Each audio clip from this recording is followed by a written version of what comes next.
On this episode of the Dubcast, part of the Roundball Australia Network, we've got a fever here at Dubcast headquarters. That's right, it's finals fever because the NPL competitions are either at the top end or they've already finished and wrapped up their finals series. We're going to go around the country as best as we can to talk about all of the action that either has taken place or will take place this upcoming weekend.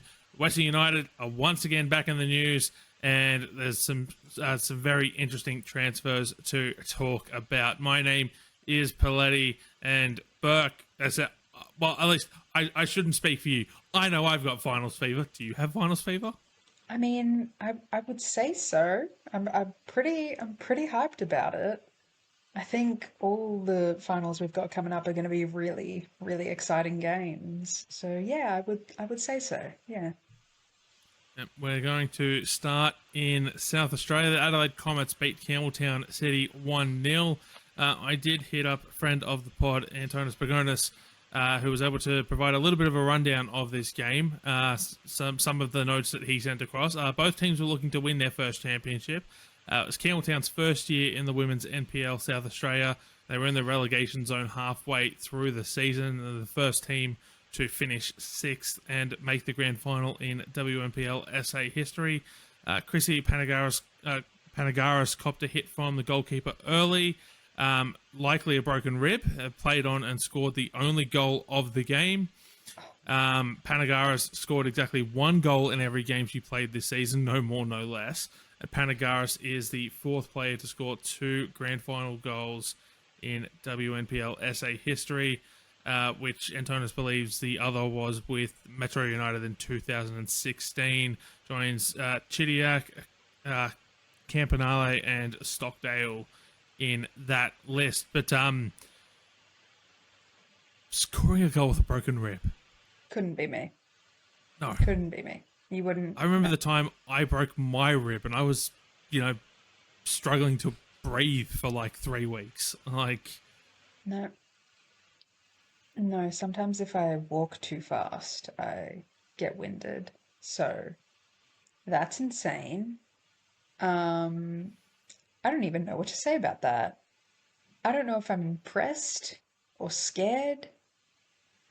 I think it's both. I'm impressed and I'm yes. scared. I'm scared Yes, the of answer is her. both. I'm scared of her and I'm scared for her because that's not normal. If you break your rib, you probably you probably shouldn't continue playing a game of football. At least that's what I think. Clearly she does not agree with that. Jeez. I mean, to score the goal, to score the winning goal, the only goal in a grand final, with a broken Yeah. rib, I guess you could do whatever you want, right? Yeah, it's giving shades of Lucy Bronze and her broken leg through the Euros, honestly. Oh god. At least this was just one game and not the entire competition. So we have that. Yeah, and it happened mid-game, no less. So, Yeah. well, early in the game, Mm. but mid-game, no less. So it's not like it was, it's not like she was coming into the game with an injury. Yeah. In NPL Queensland, the Gold Coast Knights will take on Brisbane City on Saturday in the NPL Queensland Grand Final. In northern New South Wales, they've also had their Grand Final. Charlestown Azuri defeating Maitland 1-0 on Saturday afternoon. But we're going to get into the two big ones now, the ones that we know the most about. And we will head down to the People's Republic of Victoria, the NPL Victoria Women's Competition, Heidelberg versus Box Hill United. Burke, how did they get here? Yeah. So this is gonna be a really, really good game. Um, Box Hill have been a really strong side, not as strong as Heidelberg, who are the premiers of the league, but Box Hill with Rihanna Policina have just been lighting it up. Heidelberg are looking to, yeah, end their season on a high with two trophies. I'm very excited for this game. It'll also be the last game for legend of the women's game down here in Victoria, Steph Galea, who is Heidelberg's captain.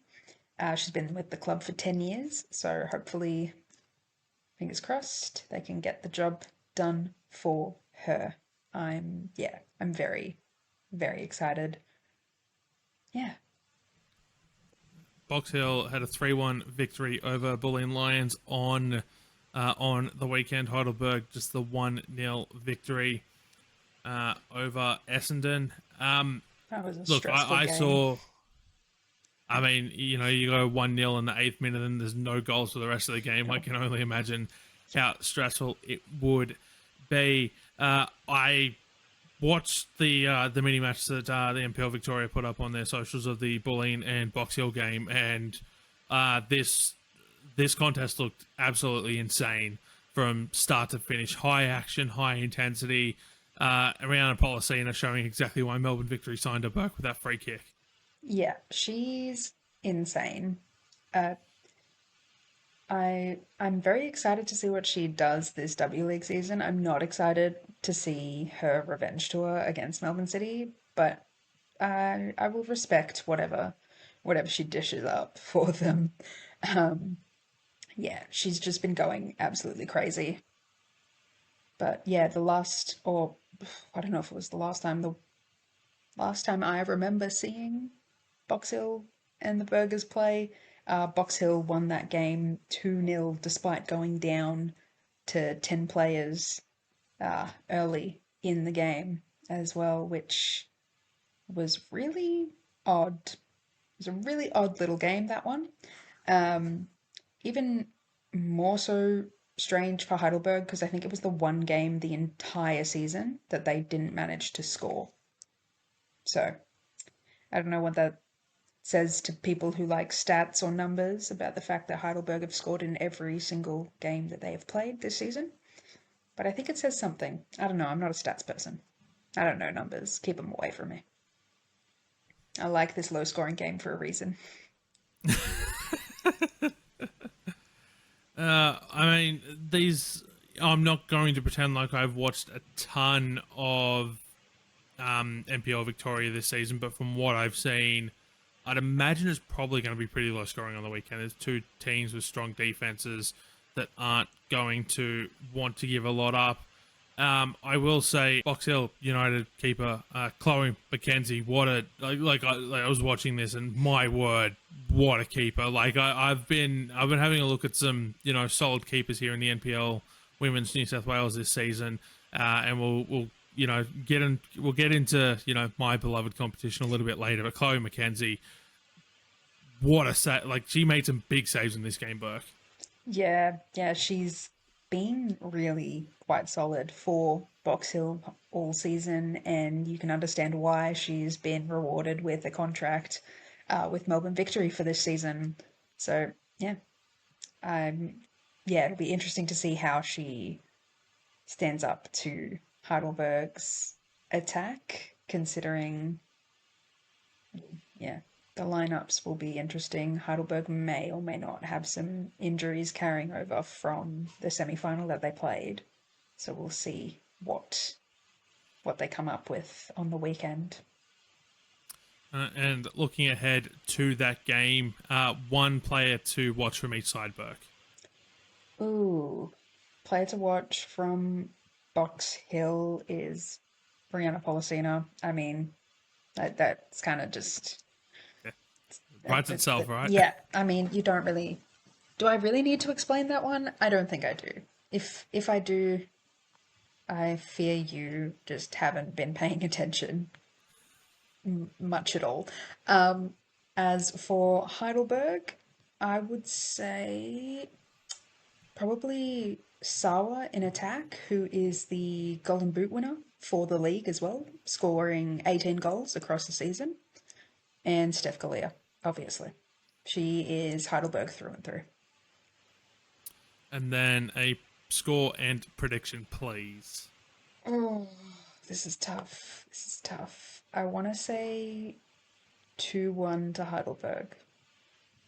Yeah. In regulation or extra time? Oh, regulation. I don't want to do extra time. I don't want to. I'm sorry, I can't do it. It's just not for me. Obviously, I will do it because I will be there. And if it happens, it happens. But I don't want to. Please. 90 minutes, get it done. None of this extra time, penalties, rubbish. Just get it done. And that is our look ahead to the NPL Victoria Women's Grand Final on Saturday afternoon, I want to say. Yes, Should have Saturday added that, Saturday afternoon, afternoon. 4 p.m., home of the Matildas. Be there or be square, as they say. And you can watch that on the NPL Victoria YouTube channel if you will not be there. And I will not be there because I will be at Jubilee Stadium in Sydney's South for the NPL New South Wales Women's Grand Final. And you may not want to do extra time, Burke. And I don't think either Bulls or Mount Druitt wanted to do extra time on Saturday night at Valentine Sports Park. But they did, and the Bulls FC emerged 3-1 winners to book their spot in the NPL New South Wales Women's Grand Final. I was on the call for that one. It was a very enjoyable game, a very tough game, a very intense game. Claudia Valletta opened the scoring in the 3rd minute of the game. Lena Karmas then in the 59th minute found the equaliser. And there was no more action in the 90s, so it was off to extra time. And former striker, now defender Liz Gray, the Bulls FC club captain, made it 2-1 on the same ground that she scored a goal in the 2015 NPL Women's New South Wales Grand Final for Sydney University on. So there's a little bit of a fun factor there provided to me pre-game by friend of the pod, Eric Subiano. And then Jade Guichon with the 3rd and final Bulls FC goal of the game late into extra time for the 3-1 win. While Apia Leichhardt had a much easier task on Sunday afternoon against UNSW, a 2-0 victory inside the 90 minutes. Charlotte Lancaster in the 9th minute, followed by Sophie Hoban in the 79th minutes, which sets up a showdown just 2 weeks after these sides met for the premiership at Lambert Park. That game finishing 2-1 on the day to the Bulls, and a red card for Apia, which saw Alyssa Rose miss this game for Apia, who started the season with Bulls FC, as did player that Apia brought off the bench, Ash Brodigan. They moved to Apia in the mid-season window.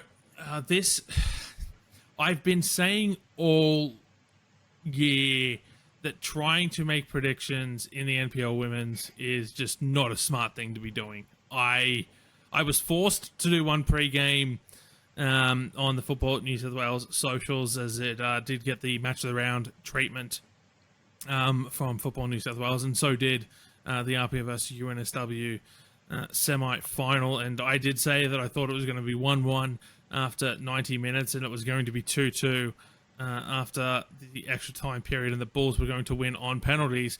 As Meatloaf once said, 2 out of 3 ain't bad, because I did pick Bulls to win. I did say it was going to be 1-1 after extra time. After regulation time, I just didn't get the amount of goals. I got the amount of goals in extra time right. I just didn't get the teams right in terms of who scored them. Bulls 3-1 winners. Actually, before I make a prediction and talk more about the grand final coming up, let's hear from Bulls FC forward Isabella Coco DeCipio, who I spoke to after the game, as she makes her second appearance on the pod in as many weeks. Isabella Coco DeCipio, thank you once again for joining us on the Dubcast. 3-1 victors here at Valentine Sports Park in the NPL Women's New South Wales first semi-final for 2025. How does it feel right now? Unbelievably amazing. The girls put in a shift. You know, we never thought we were out of the game. We always thought we had the front foot, and this team is the definition of never give up. You take the lead in the 3rd minute through Claudia Valletta. It was then a nervous wait. Lena Karmas in the 59th minute. You know, she's forever timeless, always coming up tops when her team needs her. Sends it through to extra time after her 59th minute goal. What was the message from the coaching staff heading into the break? Just don't drop our heads. You know, we have a game plan, and, you know, things in football happen, and it's the belief that we have in this team that, yes, if we do, concede a goal, we've got the mentality to come back and still play really good football, and it showed. Like, we dominated after that goal got conceded, and yeah, it was just only up from there. Liz Gray comes up top, a real captain's knock to, send Bulls with a 2-1 lead. I think it was like 9 minutes into extra time. What does it mean to have a captain like Liz Gray who stands up and, delivers when it counts? Honestly, I won't swear like she did, but it's bloody amazing. Like, she is, I'm going to say what she said, she's a gun. You can tell she was a former striker. And just to have her as a leader, just backing the girls, it's just, I'm honoured to be playing alongside her. I truly am.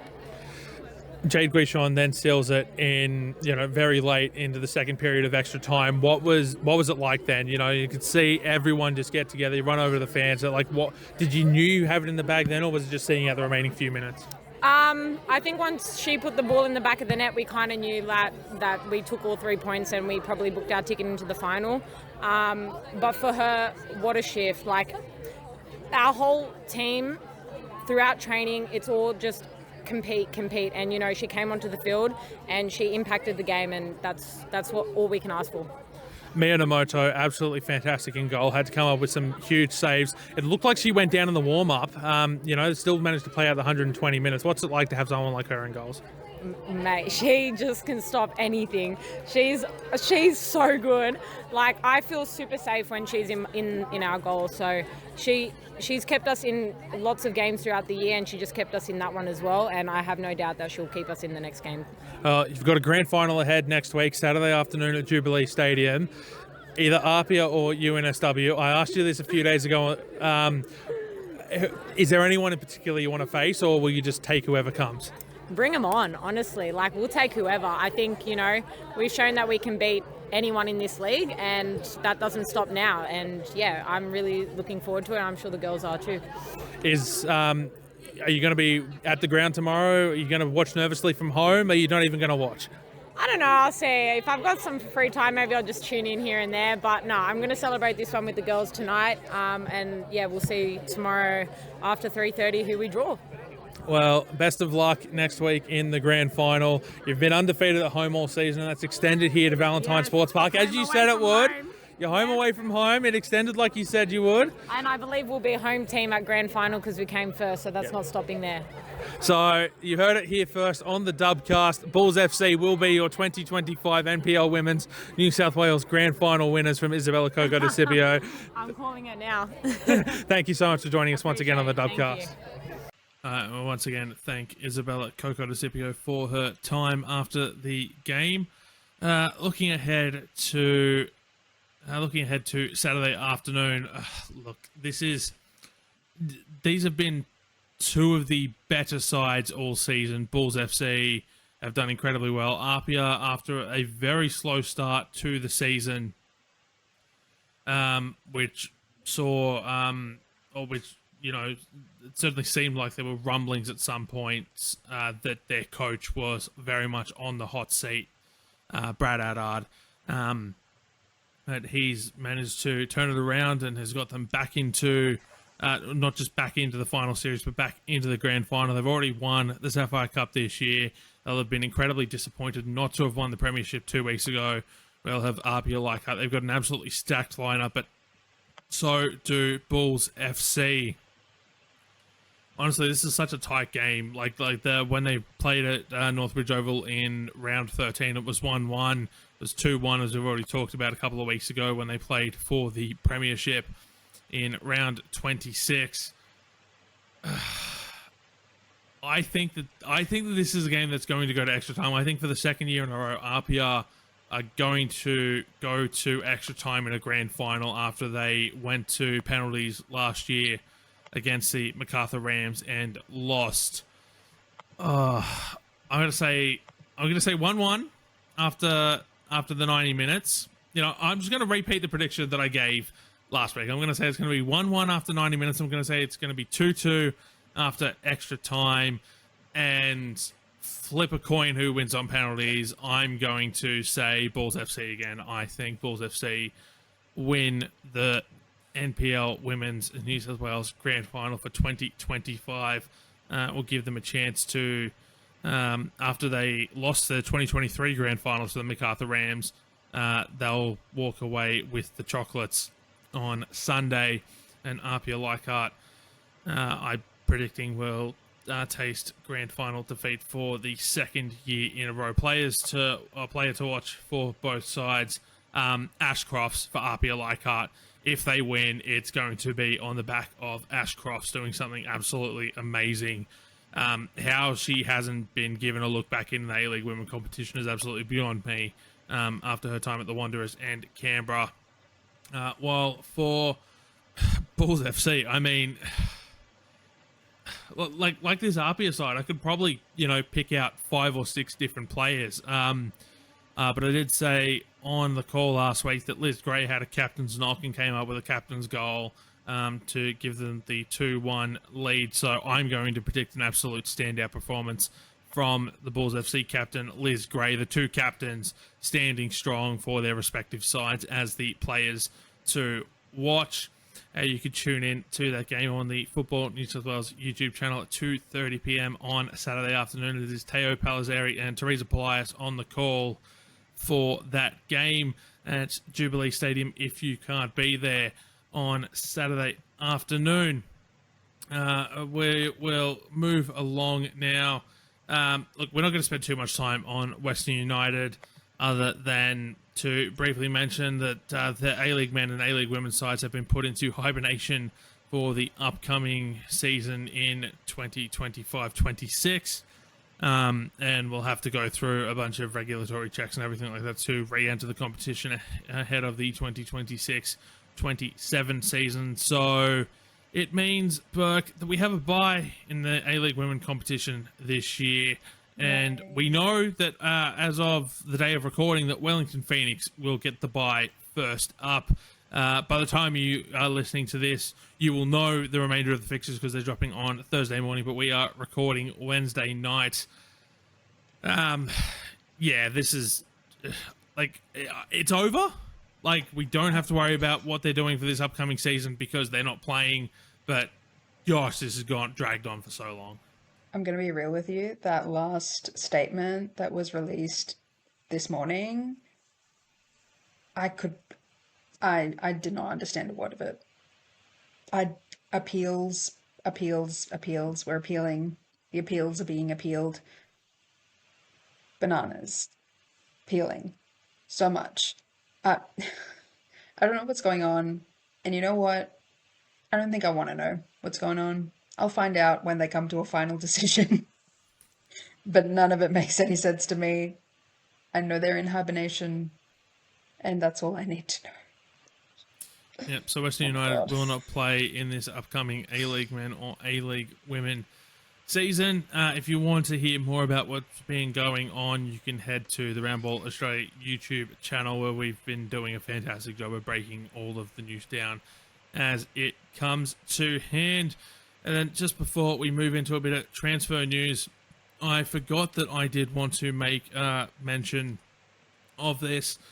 Football New South Wales has announced its NPL Women's New South Wales Team of the Season as well. The team of the season in the NPL Women's New South Wales saw Sky Helmrich and Ash Crofts as the 2 forwards.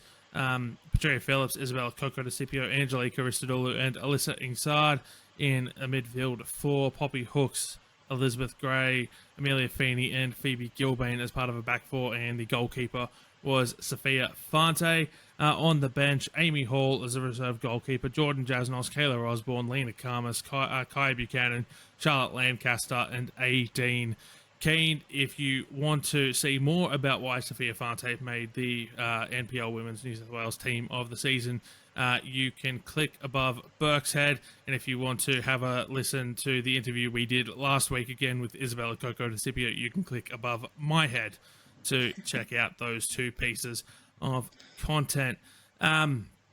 We'll move into a little bit of the transfer news now.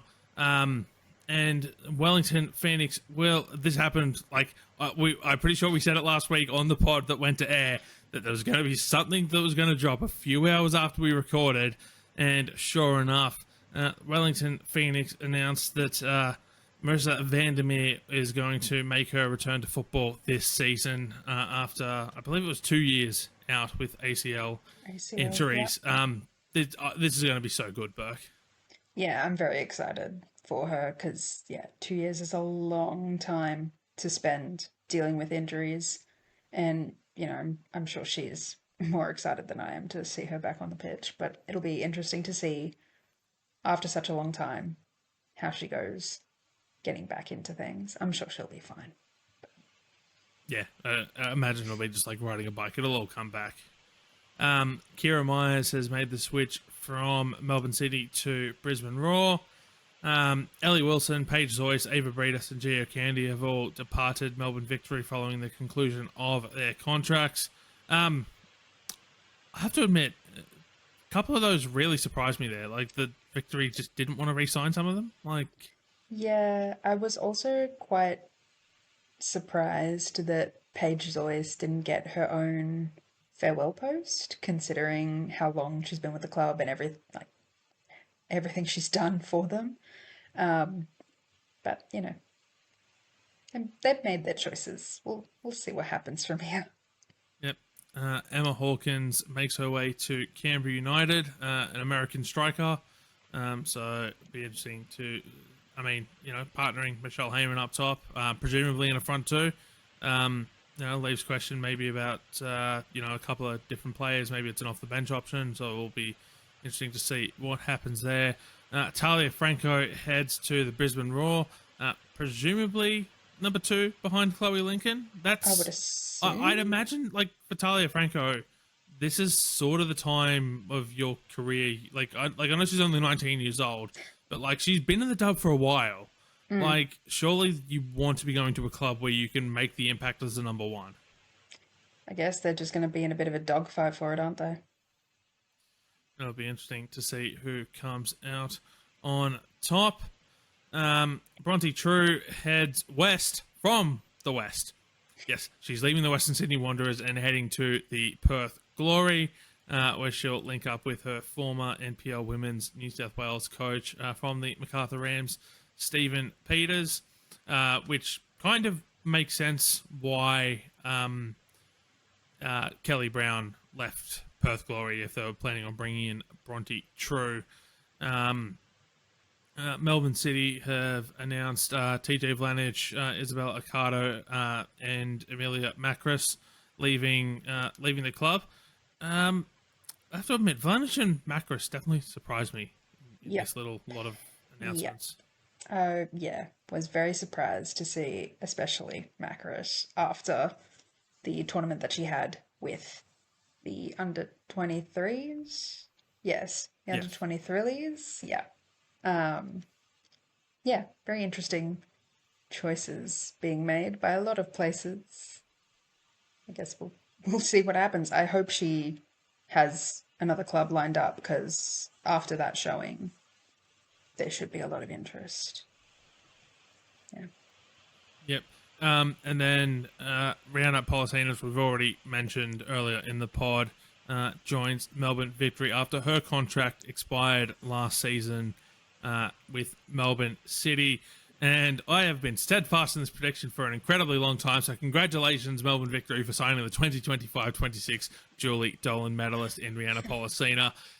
We're all just getting the best seats in the house to watch the Rihanna Policina revenge tour after she was, for lack of a better term, benched at Melbourne City towards the back end of last season. This is the Rihanna Policina revenge tour that has been trademarked, and I am all here for it.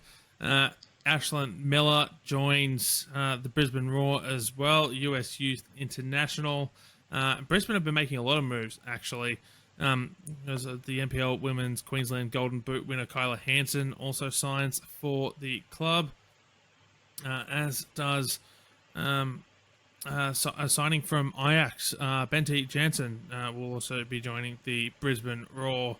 So they're seeming to be loading up there under Alex Smith for presumably a title tilt. Particularly, there's a lot of like a lot of holes to replace there with the Friars retiring and Yeah. transferring to Wolfsburg, and given the injuries that they dealt with towards last season, was really the only thing that derailed their season, Burke. Yeah, I was gonna say I would be like maybe not even a title tilt. I would just be happy to see them not completely fall apart. Because like I've seen some downfalls in my time, but that was crazy. And the last one we're going to talk about today in any sort of detail, Kelly Brown will head across from to the Newcastle Jets. I'm really excited for this one. I've made no secret of how huge of a fan I am of Kelly Brown, and was incredibly disappointed when it was announced that she was leaving the Perth Glory. So to join up with the Newcastle Jets, they need attacking talent, and Kelly Brown provides that in spades, presuming that she can stay healthy. Injuries have been a concern for Brown in the past, so hopefully she'll be able to stay on the pitch this season. But I think that covers here on this episode of the Dubcast, Burke. I can't think of anything else too major to talk about other than the WSL being back, and there are a couple of that is one That's small it. thing to talk about. There were a couple of standout performances. Ellie Carpenter, in her competitive debut for Chelsea, had an assist, and all around sounds like she had a good performance. Yeah, player of the match. I actually, despite my dislike of Chelsea, I did wake up to watch that game at 4:30. Just in case Sam Kerr made an appearance. She did not, thank God, because I actually fell asleep before the final whistle blew. So even if she had made like She a was 2-minute named on the bench. appearance, she was named on the bench, but she didn't make an appearance on the pitch, which I was grateful for because I fell asleep. But yeah, Ellie Carpenter, who would have thought? She's very good at football. She's very good at football. I was very, very incensed at 5 in the morning, seeing all these people posting on the bad website, being like, "My God, she's really good." Have you What do not you been think- watching what- Leon for the last half a decade? Huh? Have you not been watching the Matildas for the last decade? Like, have you What? not watched anything outside of English club football? For, What? How have you not What? known that she's good? Like, I could It was understand crazy. if it was like oh my God, this Michelle Heyman is really good, in the sense of like, yeah, we know she's good. We're just re-emphasizing the fact she's good. But like, from what But I they saw, were this like- was like genuine shock. Like, oh my God, this Ellie Carpenter is really good. And it's like, yeah, no, really? She's her. She's literally her. I don't know how else to explain it to you. She pocketed Megan Rapinoe at the age of like 15 at the Rio Olympics. Like, this isn't just anyone. This is Ellie Carpenter. Is one of the best defenders in the world, and probably one of the best players. I Yeah. think I can't imagine that there'd be a ton of people who know ball not slotting her in at right back in like a Ward 11. Yeah. Yeah. Anyway, player of the match, shockingly, to, I guess, only the English. But yeah, she had a belter of a game. I'm glad I got to see it, as much as I dislike that particular club. I also dislike the other club that was playing, Manchester City. I have a lot of dislike for people. But I did get something out of it in that Chelsea scored an own goal as well, so that was really fun for me. And then the only other yeah. thing, oh, sorry, go on. No, yeah, that was about it. We just, like, Arsenal played Catley full game. Caitlin Ford came on. No Sam Kerr appearance. Mary Fowler's still injured. Oh, Mary Fowler's making her runway debut at Fashion Week, which I must have is missed really this. fun. Yeah. I can't remember where it was posted now, but yeah, she's gonna be. You know what? They get injured and then they're just like, we got to do something to That is pass fair. the time. So she's. Is it because she's with? I think it's because she's sponsored by L'Oreal. the brand. Yes. I do remember seeing this now. Yes. Yeah. So, like when Leah Williamson did her ACL, she like learned to play piano and like did a performance thing. Mary Fowler's becoming a model, as she should. Hey, if it works, right? Might as well. And then Alana Kennedy played for London City on her I don't return want to to talk the about London City WSL. Lionesses. That club, I don't understand. That's a football manager profile. That's a football manager profile. Yeah, I think we touched on this a little bit last week, and then we will move. The only other thing I thought of note from the WSL, Charlie Rule starting for Brighton after horror run of injuries. I believe she did come back late last season. Yeah. But starting on match day 1 under Brighton coach Dario Vidicic, of course, the former coach of the Melbourne City women's side. Can only be a good thing. And I did see a couple of people perhaps suggesting her as a bolter for the 2026 Asian Cup. I mean, a good half start to the season. Yeah, there's no reason she couldn't be back in contention as a bolter for the side. So it'll be interesting to see how the the time through to the Asian Cup plays out for a lot of our Matilda stars, both domestically and overseas. Chloe Berryhill contract because of the Western United situation, whatever that is.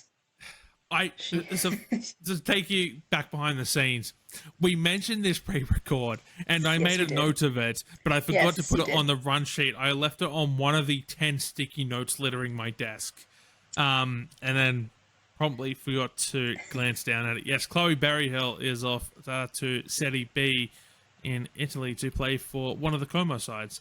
Why they have multiple? I don't know. There's probably a history there. Why are there 2 Melbourne teams? Why are there 2 Sydney teams in the W League? But like, cities have to have derbies. The fact that they're called like Como, like, is it like 1997 or something?